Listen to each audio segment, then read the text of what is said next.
Hi, welcome back. It's Amy. In the last video, we talked a bit about relationships.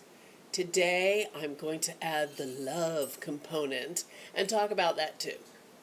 In romantic relationships, we use words like adore, attracted, enamored, infatuated, in love, passion, smitten, like, love, lust, etc. Aside from these labels, there are three components to a healthy relationship, and that is commitment, intimacy, and passion. In any relationship, commitment is the conscious decision to love and maintain that relationship. Intimacy is the act of sharing feelings that promotes closeness or bonding. And passion is the motivation that fuels romance, attraction, and desire. So, how do you exactly define love? Well, obviously it's not really easy, and everybody feels all different kinds of love. You love an intimate partner, you love your parents, you love your children, you love your friends, you love animals, and so on. Love is a response to something that we value highly.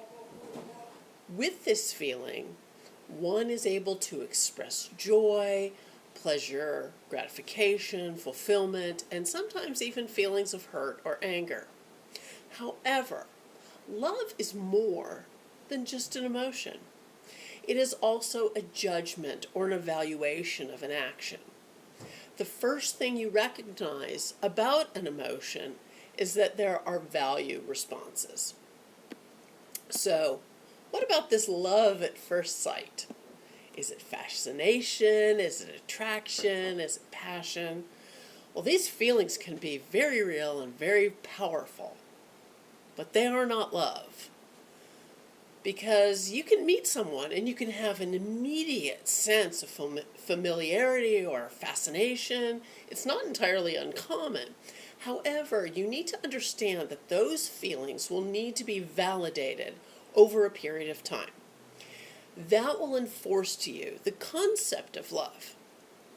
Love really requires knowledge, and knowledge requires time.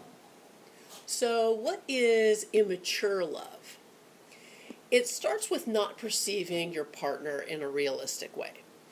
Immature love comes back to a matter of self-esteem. Is your self-esteem based on validation and support from your partner?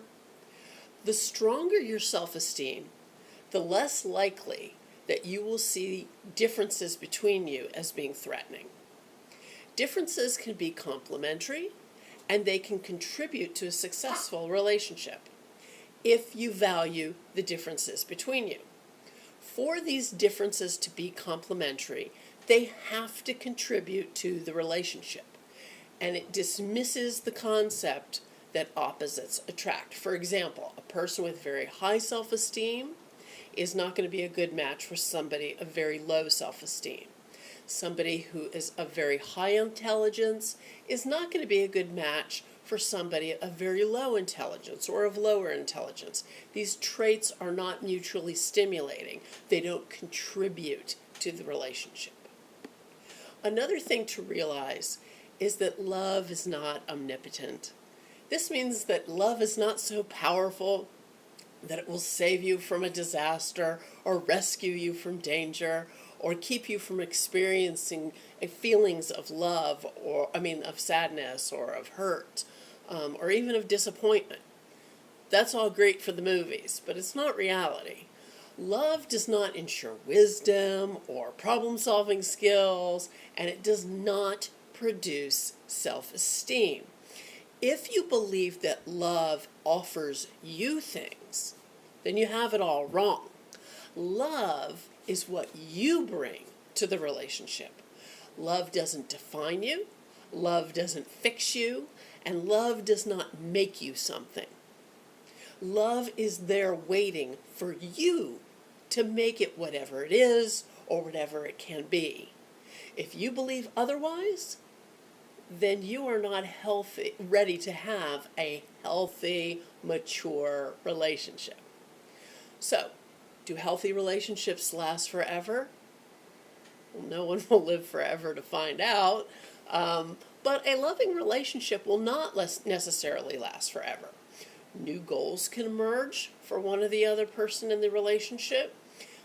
Or there can be other things that can cause a shift in the relationship. That doesn't mean that love has failed, or that you can never love again, or that you are incapable of loving someone else. Learn everything you can from your relationships. If you want to maintain a healthy relationship, it goes back to what we were talking about a couple of videos back about communication. That's the bread and butter of relating to each other. Be ready to listen, be ready to appreciate, be ready to understand each other. Relationships are an emotional risk, but it's a risk worth taking. Next time, I'm going to give you an example of an unhealthy relationship, but it's a common relationship. Okay, it's a common relationship that a lot of people get into, but it is unhealthy.